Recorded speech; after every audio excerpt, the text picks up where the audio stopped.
Bom, crianças, eu queria falar para vocês um pouquinho sobre missão e motivos.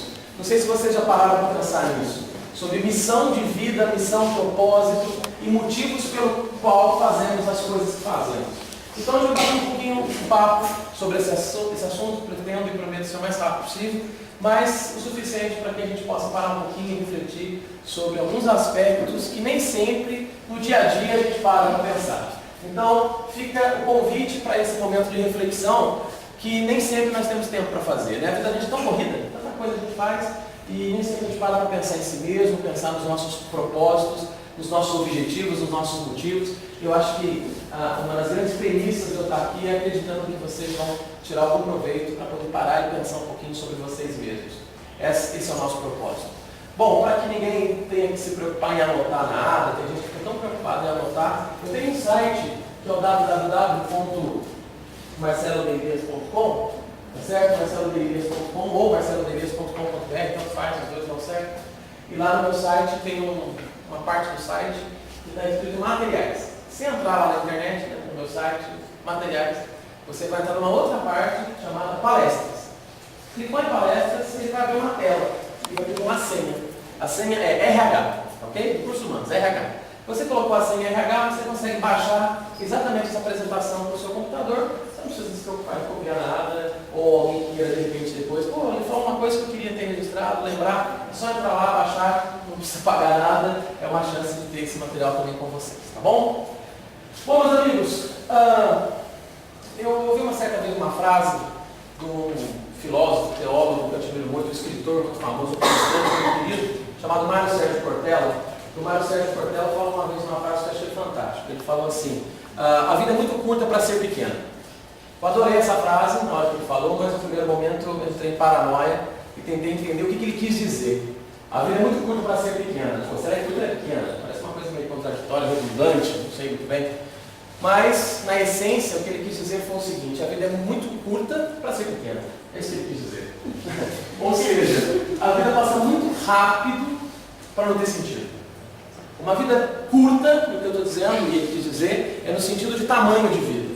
A vida pequena, no sentido que ele quis dizer, é no sentido de grandeza, de significado. Em outras palavras, a vida passa rápido demais para não ter significado.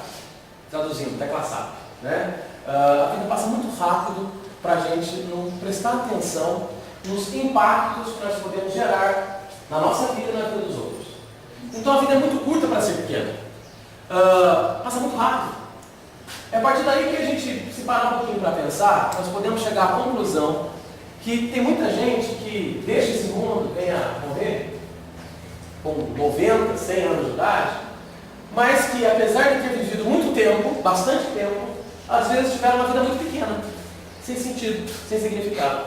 Enquanto temos outras pessoas que de repente deixaram o nosso plano aqui muito rapidamente, jovens, 20, 30 anos de idade, mas quando você vai buscar a essência da vida dela, você percebe que ele viveu de forma plena, agregando valor para si e para os outros, de maneira que podemos acreditar que essa pessoa, apesar de ter vivido pouco, ela conseguiu ter uma vida muito grande. Então, quando eu falo de grandeza de vida, eu não estou falando em quantos anos você tem ou quantos anos você terá, nem de quantos anos você vai viver. Quando eu falo de grandeza de vida, eu não estou falando de longevidade, eu estou falando de significado. Então, uma vida grande significa ter uma vida onde você perceba, e as pessoas ao seu redor percebam, a agregação de valor que você tem para a vida delas. Então, ter uma vida grande significa fazer escolhas. Escolhas o tempo todo. Escolher o melhor caminho, escolher os nossos princípios, os nossos valores, escolher uma série de coisas. E essas escolhas que nós temos que estar sempre nos policiando para que quando chegar no fim da nossa vida, a gente pode chegar lá com orgulho e dizer: poxa, a minha vida foi grande. E é isso que eu espero de vocês. Que vocês tenham uma vida muito grande. E a vida é muito curta para ser pequena. Para a gente poder começar a nossa conversa, vale a pena repetir uma frase que eu gosto muito, sei que a Tela também gosta, do Samuel Smiles, que diz o seguinte: semeie um pensamento e colha uma ação. Semeie uma ação e colha um hábito. Semeie um hábito e colha um caráter. Semeie um caráter e colha um destino. Porque nós temos aqui uma relação de causa e efeito, onde aquilo que eu vou semear é aquilo que eu vou colher. Como todos sabem, a colheita é inevitável, mas a semeadura é opcional.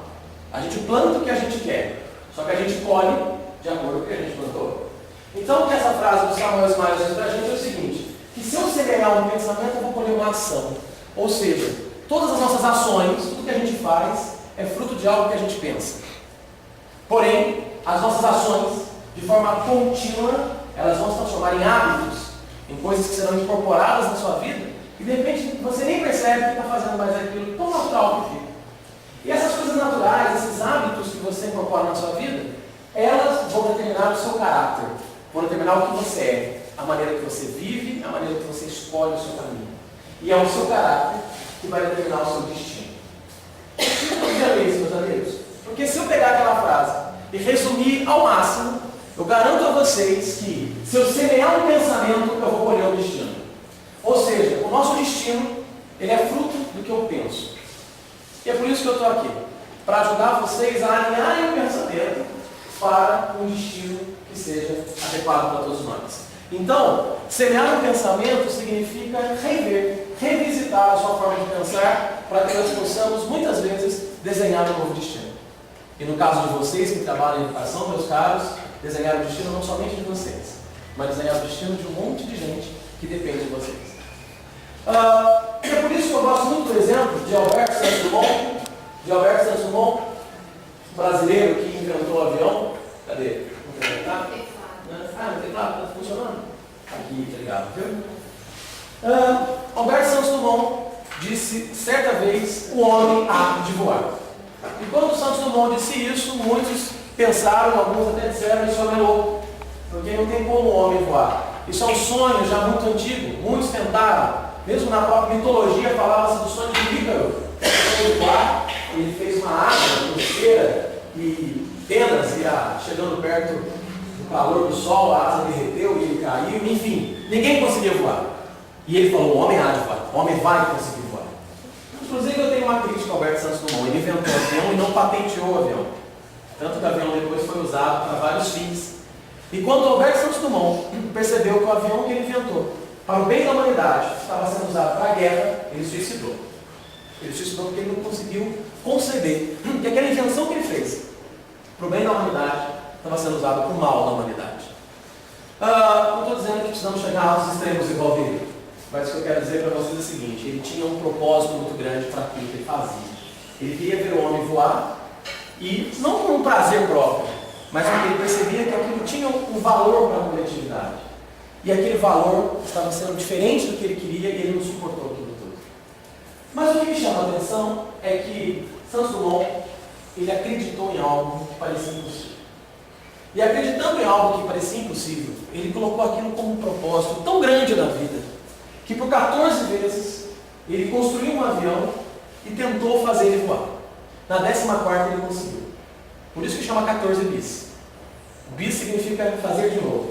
14 bis, porque por 14 vezes ele foi tentando, até chegar na 14ª tentativa que ele conseguiu.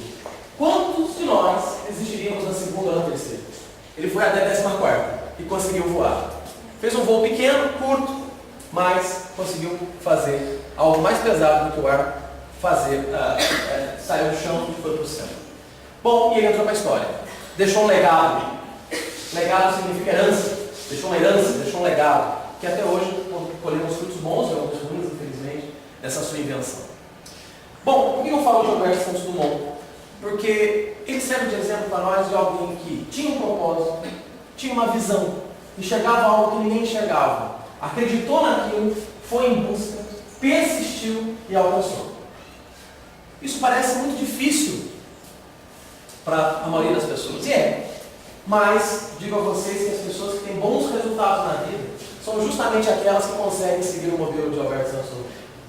Aquelas que imaginaram algo com força, com vontade, com querer, com desejo de verdade.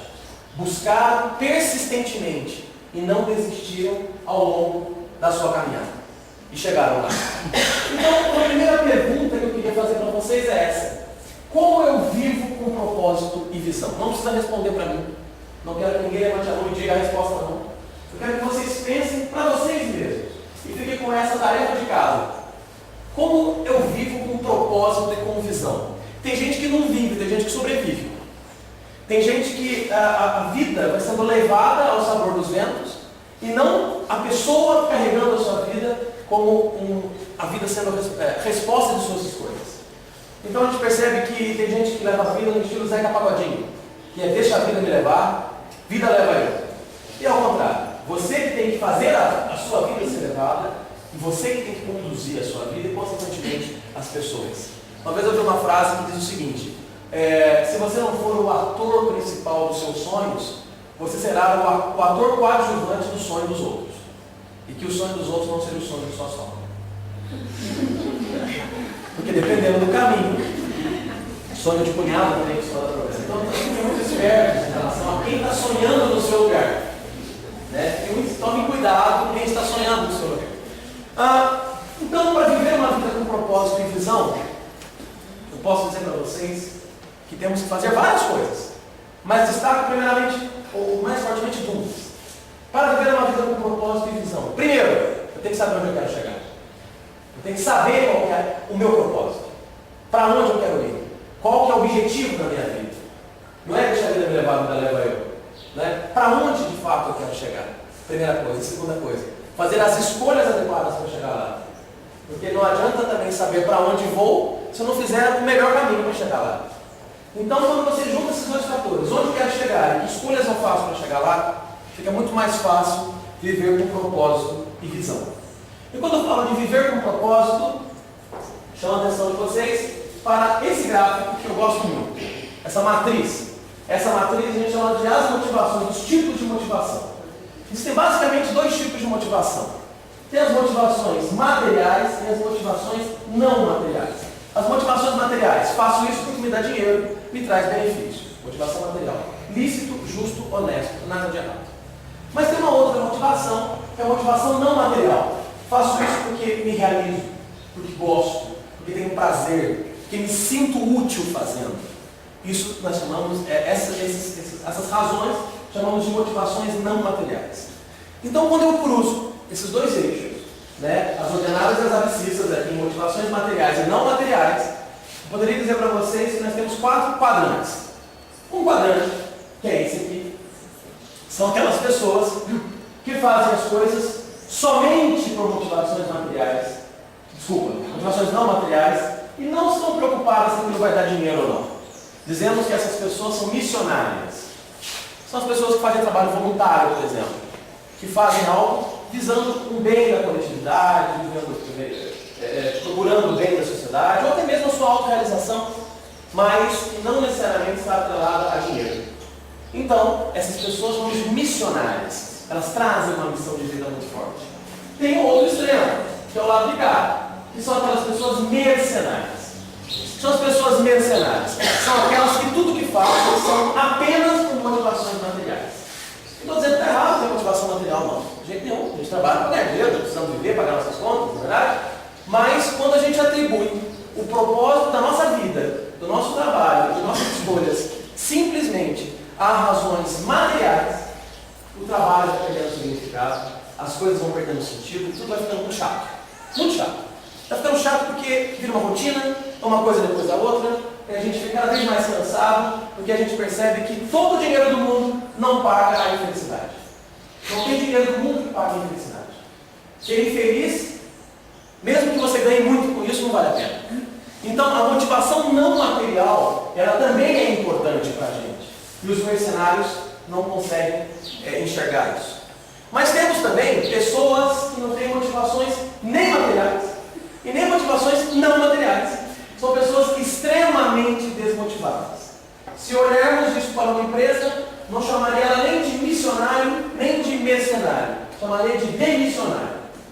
Que são aquelas pessoas que não têm nem por que estar aí. Nem por dinheiro, nem por prazer, nem por apoio ao outro, nem por nada. Por que está ali? Não sabe. Ou seja, vai vegetando, a vida vai perdendo sentido de tal forma que ela vai vegetando naquele ambiente. Ela vira quase um patrimônio fixo, com plaquinha da prefeitura, porque vai ficando e vai ficando. Não muda. Nada muda na vida dela, ela não muda e nada sai daquilo. E temos também aquelas pessoas que então nós chamamos de profissionais. Que são os profissionais? Profissionais são aqueles que trabalham, que fazem as coisas sim, porque precisam de dinheiro, mas também encontram razões não materiais pelo que fazem. E percebem que tudo aquilo que fazem não é somente para ganhar dinheiro.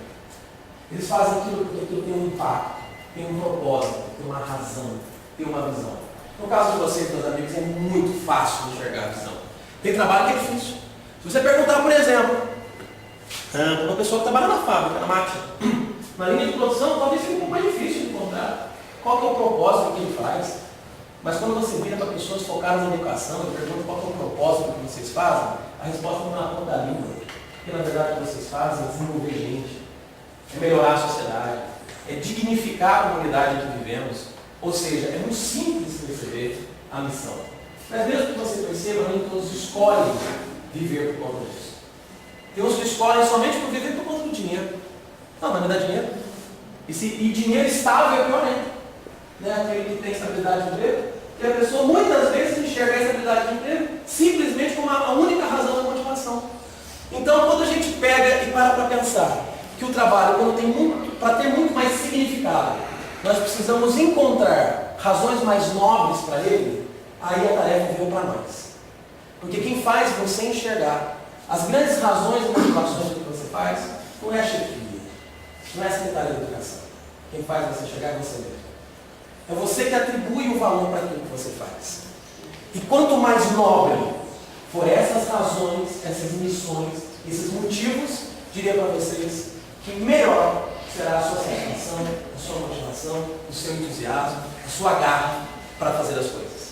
Por que muitas pessoas vêm desanimadas do trabalho? Porque elas perderam a capacidade de enxergar a razão do que fazem. E quando elas enxergam que tem algo muito mais nobre por trás daquilo, apesar de todo cansaço, dificuldade, falta de recursos e tudo mais, ela vai buscando caminhos para alcançar o seu propósito. O que falta nesse mundo, gente? Uma crise muito grande de missões, de motivações. Esse mundo, esse Brasil nosso, a educação nossa, ela tem uma crise muito grande de sentido. As pessoas fazem muitas vezes por fazer e não enxergam o impacto daquilo que estão fazendo. Então, o que eu queria falar para vocês é da tal da grandeza, não é? O que é ter grandeza? O que é ser grande? Frase de Stephen Covey, lá nos 7 hábitos das pessoas altamente eficazes, apesar dessa frase ser retirada de um livro chamado O Trabalho.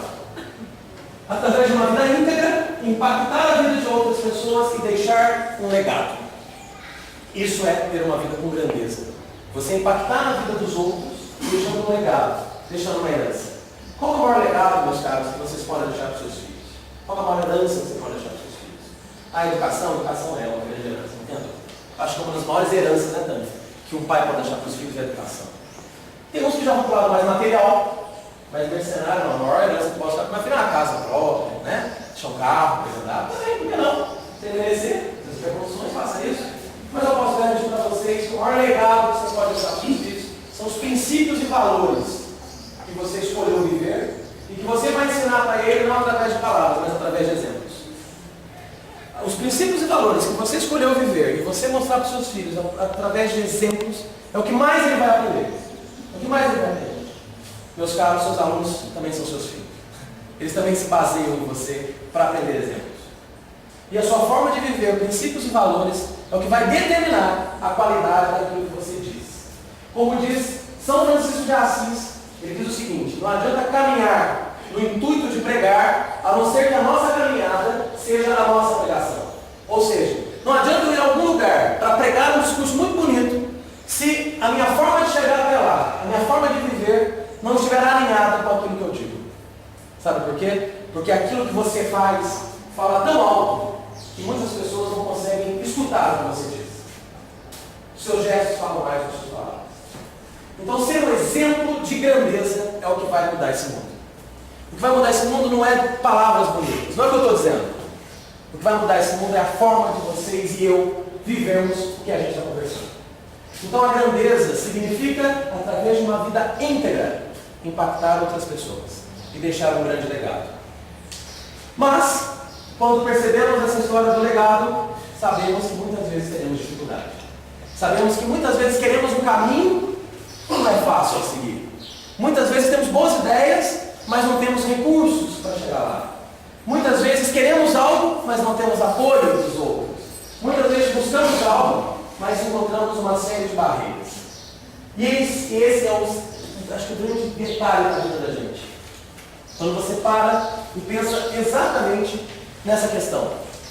Quando a gente tem um propósito muito forte, ou seja, o que eu sou e o que eu quero ser, mesmo com barreiras, nós buscamos forma de transpor. Talvez vocês todos, enquanto criança, já tiveram que responder a pergunta para alguém do tipo, o que você quer ser quando você crescer? Né? Tem uns aí que quando era criança já responderam essa pergunta várias vezes, na verdade. Tem uns aqui que eu estou vendo já foram criança faz um tempo. Né? E tem uns que continuam criança até hoje. Ser criança não depende de idade, na verdade. Por exemplo, estou vendo uns de cabelinho mais branco, né, Fran? Estou vendo uns que para evitar isso já raspa o cabelo. Então, já evita, né? Mas, independente da cor dos seus cabelos, a infância, a criança dentro de você é na verdade, né?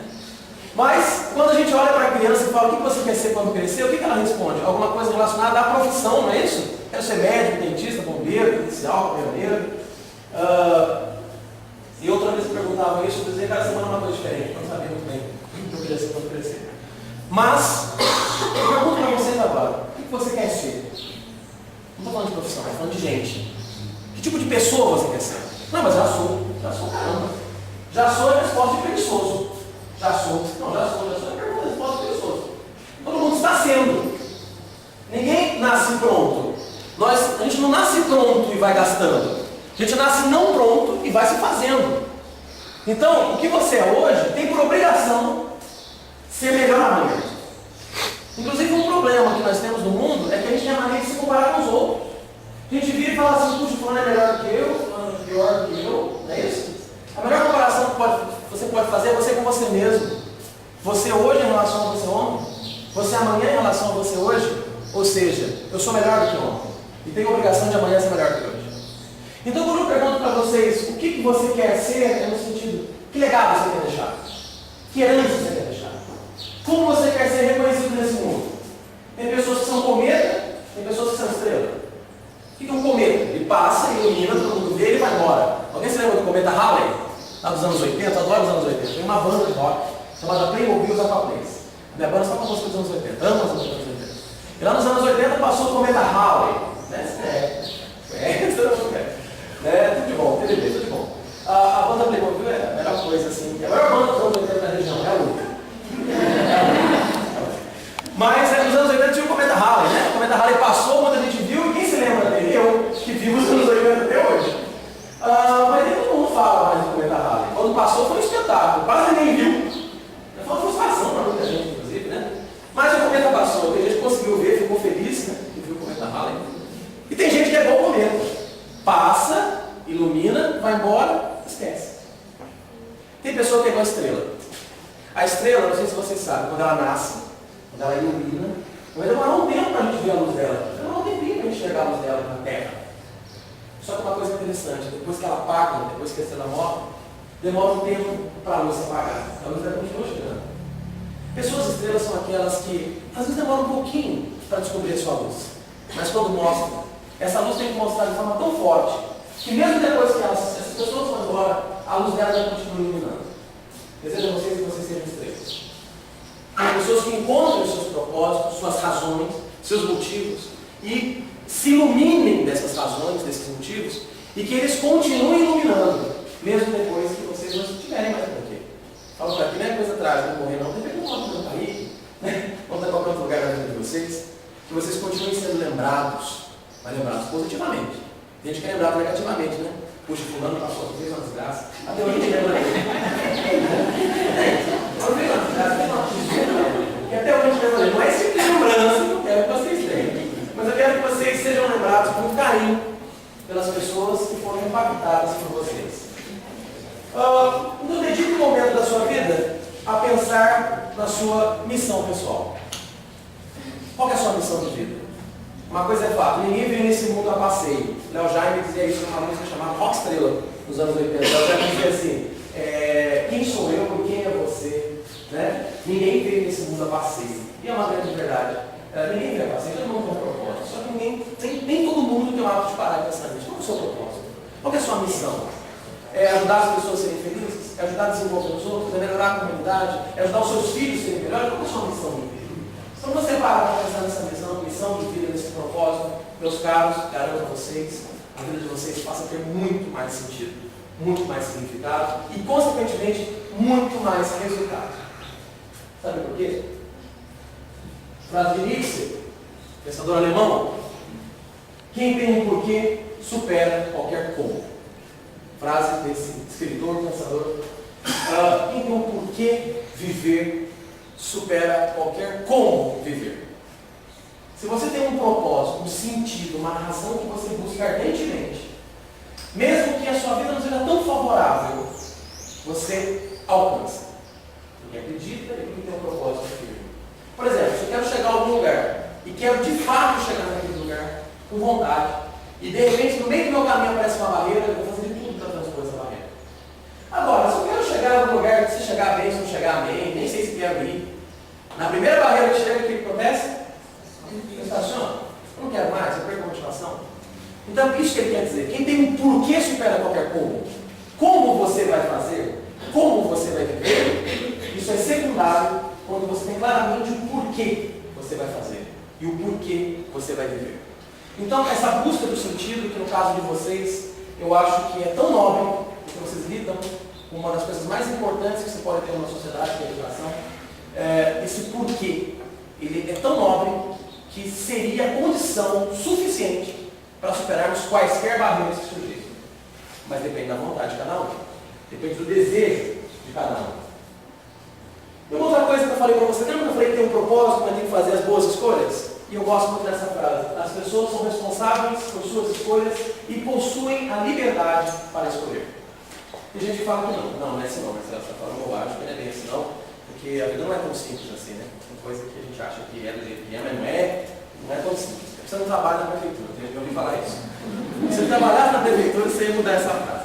Já ouvi isso várias vezes, né? Já dei palestra para outras pessoas de prefeituras. E o que acontece? As pessoas são responsáveis por suas escolhas. Uma vez eu e Tânia estávamos indo para São Paulo, a gente vai muito para São Paulo, né, Tânia? E de repente estávamos na viaduta, passou uma carreta do nosso lado, e a carreta tinha uma frase muito legal. Tem muita frase de caminhão que é interessante, né? E essa frase é muito interessante. Ela dizia assim, né? A minha educação depende da sua. A frase era essa: a minha educação depende da sua. O que essa frase nos fez pensar, e então estamos conversando um tempo sobre essa frase. Ela, em suma, mostrou para a gente o seguinte: quem dirige aquela carreta não é o motorista. Quem dirige aquela carreta somos nós. Porque o que ele vai fazer é fruto do que eu faço. Não é fruto do que ele quer fazer. Se sem querer o nosso carro der uma fechadinha nele, nós estamos mortos. Não é verdade? Ele vai responder de acordo com o que eu fizer. Meus caros, vou dizer uma coisa triste para vocês. Triste porque... feliz e triste ao mesmo tempo. Triste para aqueles que gostam de pôr nos outros. Mas feliz para aqueles que já perceberam que a vida não é bem assim. Na verdade, nós somos frutos de nossas escolhas. A vida é feita de escolhas. É muito fácil a gente pôr no outro. É muito fácil a gente justificar ser mal educado porque o outro foi mal educado para a gente. É muito fácil a gente dizer: sabe por que eu não estou colaborando? Porque não tem ninguém colaborando. Sabe por que eu não quero fazer? Porque não tem ninguém fazendo. Sabe por que eu acho certo de vez em quando fazer uma coisa errada? Porque um monte de gente faz. Né? Sabe por que eu folgo? Porque um monte de gente folga. Né? Sabe por que eu não converso com ninguém? Ninguém conversa comigo. Tem uma menina que trabalha lá na Maxo, que eu não vou citar o nome dela, que vai que alguém conhece. E seria a Ed. Mas quando eu entrei para trabalhar na empresa, aconteceu um negócio muito curioso. No primeiro dia de trabalho, já há quase 10 anos que eu trabalho na Maxo. No primeiro faz 10 anos. E quando eu entrei para trabalhar na Maxo, muito interessante, porque eu encontrei com ela lá no estacionamento. E foi a primeira pessoa praticamente que eu vi. Foi no primeiro dia de trabalho. E eu encontrei com ela, trabalhando até hoje. Encontrei com ela e falei para ela assim: bom dia! E ela não respondeu. Logo pensei, ela não deve ter prestado atenção, não deve ter visto. Aí eu falei de novo: bom dia! E ela não respondeu. 2 dias depois eu encontrei com ela de novo, não no estacionamento, mas já onde a gente toma café. Eu virei para ela e falei: bom dia, tudo bem? E ela não respondeu. Eu falei: deve ter algum problema. Inclusão social. A terceira vez que eu a vi, eu fiz a prova de fogo. Praticamente pulei na frente dela. E falei: bom dia! E ela não respondeu. E eu tomei a seguinte decisão: eu que não vou gastar saliva conversando com pessoas que não querem conversar comigo. nunca mais cumprimenta essa pessoa. E isso, assim, é assim fiz, não cumprimentei mais. Encontrava com ela e ignorava. E ela também, tudo indicava, não fazia nenhuma questão de me cumprimentar. Até um dia, né, muito interessante, inclusive a Mara está aqui, minha irmã, não deixa eu mentir, lá em casa a gente aprendeu alguns valores importantes com nossos pais, não é mesmo? E um dos valores mais importantes que eu aprendi foi com minha mãe. Foi um dia que estava minha mãe, estava minha tia, minha madrinha, e de repente eles conversando, e minha tia estava falando bem lá dos filhos, não sei o que, não sei o que, não sei o que, e falando bem da gente também. Foi quando a minha mãe falou uma coisa interessante, eu estava ouvindo conversa, ela virou, eu também gosto de conversa. Aí a minha mãe falou para minha tia, falou assim, não, é que a gente sempre tentou educar os filhos, fazendo com que eles fossem educados por todo mundo, que eles cumprimentassem todo mundo, seja rico, seja pobre. A minha mãe, na simplicidade dela, disse isso. E aquilo doeu tanto na minha alma, porque eu me lembrei da desgraçada da menina, que eu não queria cumprimentar. Eu lembrei dela. Eu falei, meu Deus do céu, quem manda mais em mim? Os valores e princípios que minha mãe teve tanto trabalho de colocar na minha cabeça, e eu acredito nesses princípios, ou quem manda mais em mim é o mau humor de uma outra pessoa. Naquele momento eu estava prestando atenção que o que estava mandando em mim não eram as minhas escolhas. O que estava mandando em mim era a escolha dela. E eu estava sendo o que ela estava sendo comigo. Existem, meus amigos, pessoas proativas e reativas. Pessoas proativas são aquelas que decidem fazer aquilo que está dentro do coração dela, com princípios e valores. Elas não dependem do mundo para fazer o que deve ser feito. Pessoas reativas, elas reagem em função do que o mundo faz. E ela só faz aquilo que o mundo mandou ela fazer. Eu estava sendo reativo. Tomei uma decisão importante. Primeira vez que eu encontrar com ela, eu vou cumprimentar. Deus foi tão bom comigo, meus caros, que no dia seguinte eu encontrei com ela. No estacionamento. No mesmo lugar que eu encontrei, da primeira vez que ela veio, foi um déjà vu. Virei para ela e falei assim, bom dia! Com todo amor, vontade. Amor no sentido assim, fraterno, eu sou casado. E ela vira para mim, olha para minha cara, e ela não respondeu. Porque ela não respondeu, eu falei, não, nada. Você é irmão do caso dela, eu não consigo por causa dela. Olha, só sei que vou encurtar a conversa. Eu encontrei com ela mais umas 30 vezes. E nas 30 vezes eu cumprimentei. Para encurtar a conversa mais um pouco. Hoje ela me cumprimenta. Eu acho com legítima defesa. Porque eu cumprimentei tanto que um dia estava sem graça. Mas uma questão curiosa é que hoje ela me cumprimenta mesmo que eu não cumprimente. Eu encontro com ela às vezes. E às vezes ela fala, bom dia, Marcelo. Eu falo, oi, bom dia. Ela me cumprimenta. Outro dia eu e o Renato trabalhamos juntos. Encontramos com ela na recepção. Ela olhou para mim e falou, bom dia, Marcelo, bom dia. E não falou bom dia para ele. Ela falou assim, Marcelo, por que ele está cumprimentando só você? Eu falei, não sei.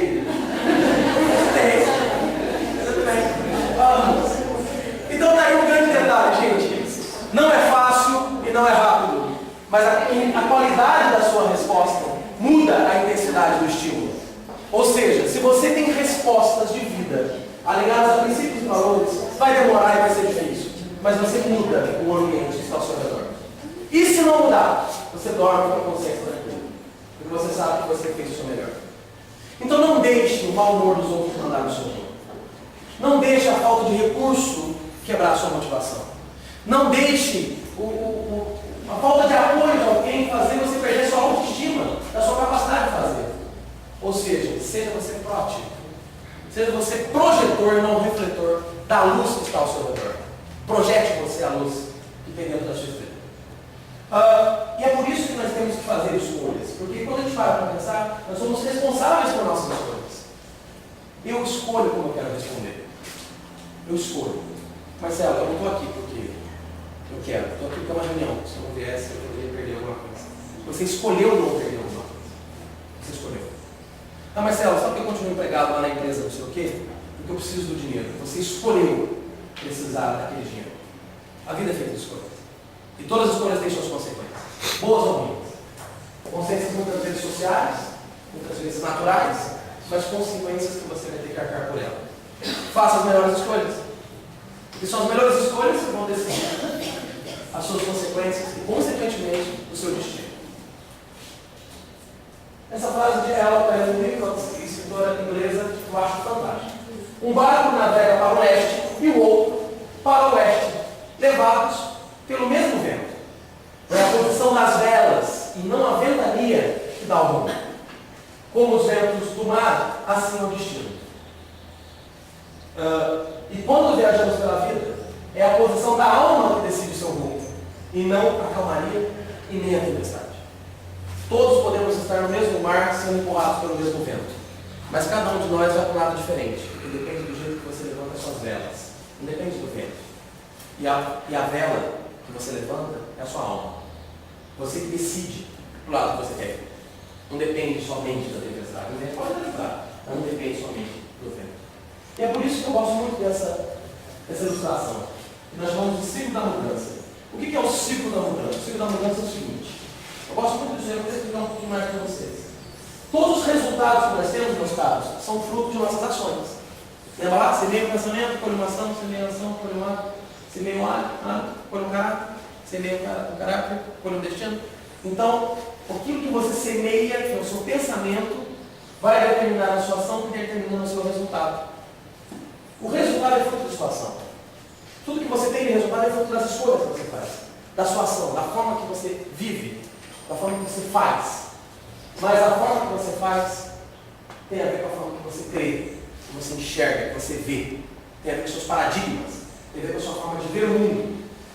Por exemplo, se eu vou fazer um concurso público e tenho uma crença que sou muito ruim em matemática, e sei que vai cair muita questão de matemática no concurso público, eu vou com qual crença no concurso? Eu sou ruim de matemática.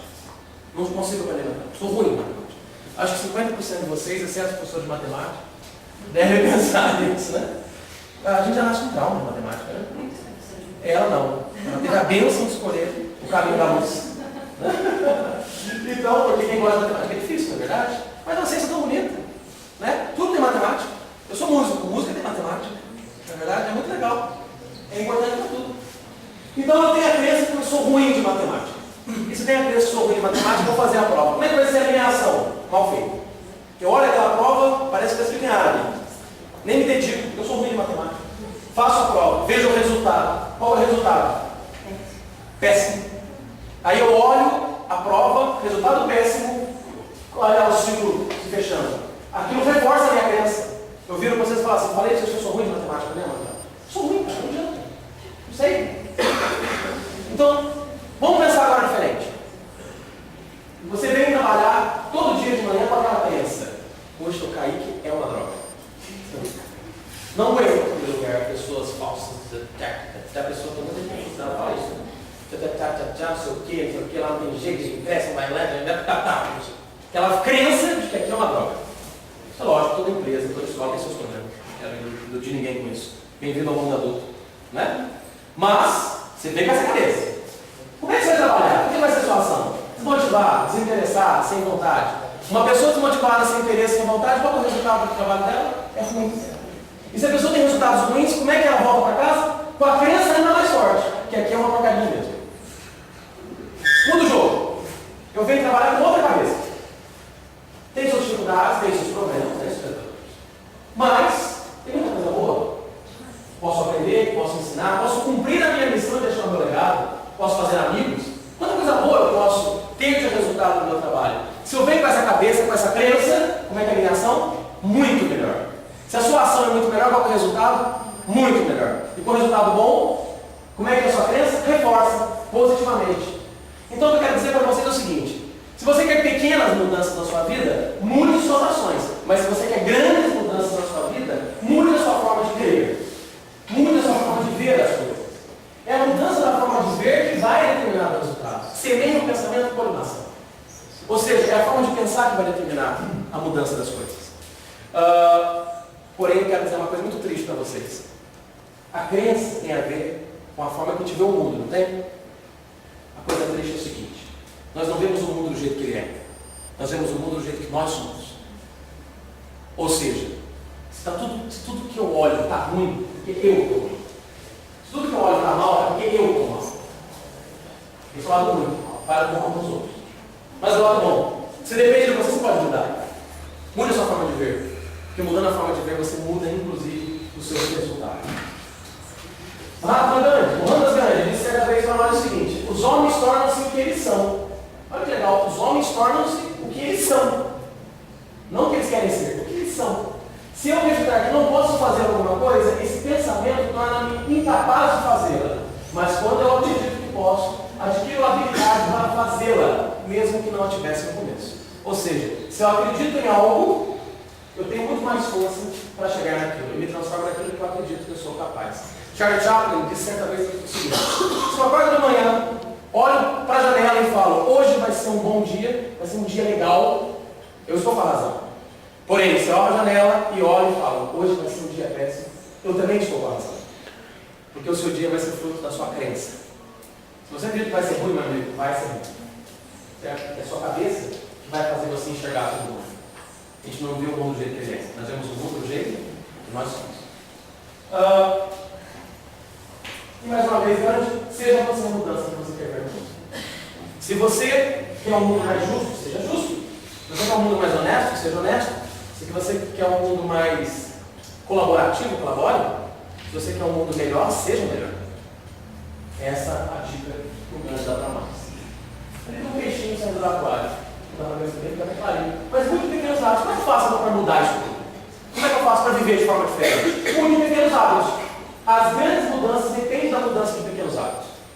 É importante nós mudarmos pequenos hábitos na vida da gente. Quantas coisas a gente consegue mudando poucas coisas? Às vezes a gente quer grandes mudanças e não consegue.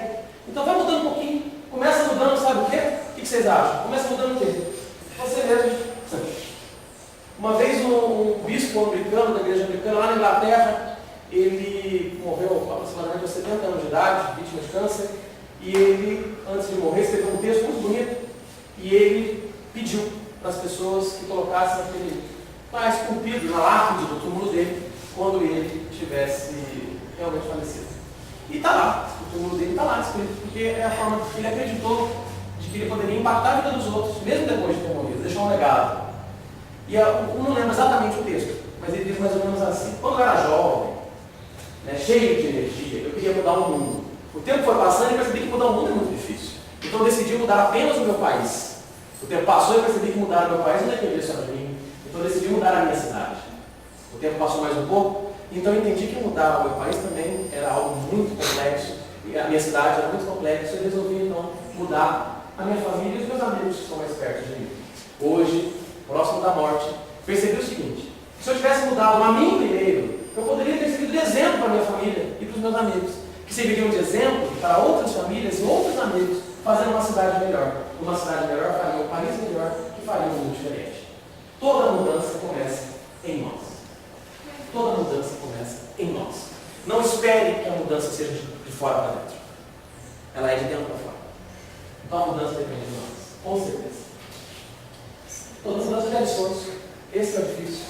A gente acha que é fácil, não é. Toda mudança gera esforço. Vários obstáculos para pular. As mudanças às vezes trazem uma dificuldade inicial. Eu sempre falo assim: toda melhoria tem um momento de pioria, sabe? É sempre assim. Todo o processo de embelezamento passa por um momento de feiura. Mulheres, quando vão sair para a balada, que eu digo, não é verdade? Você vê ela na balada, é uma coisa maravilhosa. Algumas horas antes, só Deus sabe como é que ela está. Você está engana a gente. Que é homem, não é bobo. Se encanta pelo visual, né? E desengana, por quê? Porque, puxa, olha que coisa maravilhosa, só que antes, a gata borralheira pode virar uma Cinderela. Todo o processo de embelezamento passa pelo processo de feiura. Encontrei uma vez com um amigo que fez uma cirurgia plástica no rosto. Eu olhei bem para a cara dele e falei: esse cara ficou feio para caramba. Ele não era muito bonito, não, ele ficou mais feio. Eu olhei tão assustado para ele, e ele falou: ei, Marcelo, fiz a cirurgia. Deu vontade de falar: nossa, nem percebi. Mas eu falei: nossa, você fez, que legal. Ele falou: não, Marcelo, não precisa ser assim tão politicamente correto. Porque na verdade eu sei que não está bom. Sabe por que não está bom? É inchado. Depois que se inchar, eu vou ficar 10, 15 anos mais novo. E verdade, passou um tempo, encontrei de novo, já estava desinchado, ele ficou bem melhorzinho, sabe? Melhorzinho não fez não com a gente. Ele ficou melhorzinho. Melhorou de fato. Mas isso me trouxe uma reflexão, né? Até para ficar bonito tem que ficar feio. Até para ficar bonito tem que ficar feio. Quando a prefeitura sai fazendo uma obra e eles sinalizam de forma adequada, eles põem uma placa assim: desculpe-nos os transtornos. Né? Por quê? Porque toda mudança gera transtorno. Gera. Só que depois vem a obra feita, que é melhor. Vem a pessoa bonita, que é melhor. Então, meus amigos, toda mudança vai ter um momento de dificuldade. Não pensem vocês que vocês vão sair daqui com vontade e falar assim, puxa, legal, vou fazer a diferença. Chega amanhã, tá tudo do mesmo jeito. Mas vai estar mesmo. O mundo ao seu redor vai estar do mesmo jeito. O que tem que estar diferente é você. E você estiver diferente, as coisas podem mudar na vida de você. Então, não é simples, não é fácil, mas com vontade e disciplina, a gente consegue fazer a diferença. Esse gráfico eu gosto muito dele. Quem disse que vai ser fácil? Quem disse que vai ser fácil? Mas olha só, eu estou cruzando duas informações: competência e dificuldade. Ou seja, tem coisa que é muito difícil e nem sempre você é tão competente para fazer aquilo. Isso gera estresse, não é verdade? Você sabe. Agora, tem o contrário. Tem coisa que você é tão competente para fazer, tão competente, você é fera naquilo, mas não tem nenhuma dificuldade. Você faz aquilo com o pé amarrado nas costas. Isso é bom? Não, senhores, isso gera tédio, monotonia, chato também. Você fazer algo simples demais para a sua competência. Então as pessoas tendem a achar que é algo sempre, ó, a dificuldade é o tamanho da minha competência. Não, senhores, isso gera acomodação. A vida da gente só tem sentido desenvolver e gera desenvolvimento quando é assim. A dificuldade é um pouco maior que a sua competência. Ou seja, você sempre vai ter que estar enfrentando algo que ainda é novo para você, algo que é difícil para você. E somente assim nós vamos aumentando a nossa competência. Ou seja, vamos nos desenvolvendo genuinamente e vai ser uma pessoa melhor, profissional melhor. Então, meus amigos, quem disse que seria fácil? Mas é essa dificuldade que vai fazer você se movimentar e ser uma pessoa melhor. Não tenha dúvida disso.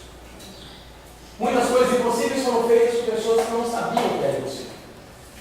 Se você pôr na cabeça que não tem jeito, você não faz. Tem gente que fez porque não sabia que era isso. O impossível só é impossível até que alguém o faça. Quantas coisas impossíveis você já fizeram? Não é verdade? Quantas coisas difíceis você deve ter feito e ter conseguido algum resultado que fizeram a diferença? Não vá onde segue a trilha. Vá onde ainda não existe caminho e deixe o seu rastro. Isso é deixar um legado. Não tem que seguir o caminho de todo mundo. Crie o seu caminho. Crie o seu jeito de fazer, a sua metodologia, a sua ferramenta. Busque o seu espaço e deixe o seu rastro. Deixe a luz brilhar. Não seja cometa, seja fiel. E uma outra informação. Dificilmente existirá a condição ideal para quem quer começar um novo caminho. A caminhada de vários quilômetros sempre começa com o primeiro passo. Não existe uma condição ideal para quem quer sair caminhando. Sempre vai precisar de muita vontade para sair do lugar. Mas quando você começa a caminhada, por mais longa que ela seja, você deu o primeiro passo. Esse primeiro passo que vai te dirigir para o seu caminho. Esse aqui de novo Nietzsche. Nietzsche, mais uma vez eu gosto muito dele. E ele tem uma obra muito interessante que se chama Assim Falava Zaratustra, ou Assim Falou Zaratustra. Uma obra muito interessante, de 1883. E ele criou o Zaratustra, que é o personagem principal dessa obra dele. O teatro, tem música, tem tudo que tem que nós. E o Nietzsche, ele, no papel de Zaratustra, ele fala algo muito interessante que eu queria tratar para você. Ele diz o seguinte: há momentos em que o homem precisa ser mais que um homem, precisa ser um super-homem para combater os seus inimigos. Disse, assim falava Zaratustra. Certo? Ele vai ter que ser mais do que um homem, vai ter que ser um super-homem. As mulheres terão que ser mais do que mulheres, tem que ser mulheres maravilhosas para combater os seus inimigos. E esses estão principalmente em seu próprio interior. Que são eles? A ignorância, a preguiça, a arrogância e o medo. A ignorância, ou seja, não querer aprender, não querer calçar as sandálias da humildade e achar que já sabe tudo. E esse é o maior ignorante que pode ter. É a pessoa que acha que sabe tudo. Ou seja, ele ignora as coisas que acontecem ao redor dele e acha que já sabe tudo. A preguiça de buscar novos caminhos, a preguiça de sair da zona de conforto, a preguiça de fazer a diferença. A arrogância, achando que já é melhor, tem a ver com a primeira, achando que já é o melhor, que não precisa de mais nada. E o medo de sair do lugar, o medo de tentar algo diferente. E esses são os nossos maiores inimigos. O que eu desejo a vocês é que vocês encontrem os caminhos para brigar com esses inimigos. Porque se você conseguir combater esses inimigos, meus caros, a vida de vocês vai ter muito mais sentido e muito mais propósito. Ou seja, encontramos o inimigo e ele somos nós. Frase do pensador grego Paul Wolff. Encontramos o inimigo e ele somos nós. O inimigo não mora ao lado. O inimigo não serve ao lado. O inimigo não trabalha na escola. O inimigo é primeiro, quando você percebe que você é fruto das suas escolhas. E se você escolhe dar atenção para tudo de ruim e fazer as coisas ruins em função disso, o inimigo é você mesmo. E para encerrar, não esqueçam, pessoas felizes não são perigosas. Pessoas felizes não são perigosas. Sabe que tem coisa ruim no mundo? Tem gente infeliz. Sabe que tem guerra? Tem gente infeliz. Ou que tem, não quer conquistar alguma coisa do outro. Sabe que tem fofoca? Porque tem gente infeliz. Sabe que tem gente que deseja o mal do outro? Porque é infeliz. Então pessoas felizes não são perigosas. E por fim, é por isso que eu queria desejar para vocês duas coisas. Primeiro, sejam felizes. E felicidade é uma escolha, não é um ato que acontece por consequência. Não é do tipo assim, puxa, hoje eu estou feliz, beleza? Não, hoje eu não estou feliz. Tudo bem, tem dia que a gente acorda mais alegre, tem dia que acorda mais triste, não é verdade? Normal, todo mundo é assim, qualquer pessoa é assim. Mas ser feliz é muito mais do que isso. Ser feliz é questão de escolha. Eu escolho ser feliz. Tem gente que tem muita dificuldade na vida e é feliz. Tem gente que tem tudo na vida e é infeliz. Ou seja, a felicidade não depende do que você tem ou deixou de ter. Depende de como você encara a sua vida. A felicidade está no caminho. A felicidade não é o que você vai encontrar, mas é como você vive o seu caminho, a sua caminhada. Uma vez eu escrevi uma historinha, achei que ficou tão interessante essa história, modéstia à parte.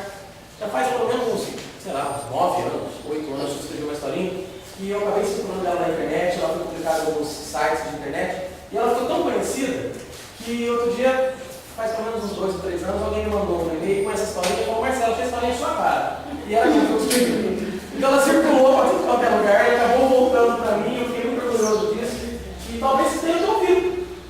Né? E essa história conta uma fábula, né? Ela conta de uma pessoa que estava procurando a felicidade. E essa pessoa procurava a felicidade, não encontrava, ele achava que a felicidade era ser rico, tudo bom, assim. E de repente ele ouviu dizer que Deus morava no final de uma estrada, e que se ele fosse lá e perguntasse para Deus, ele encontrava as respostas. E ele foi.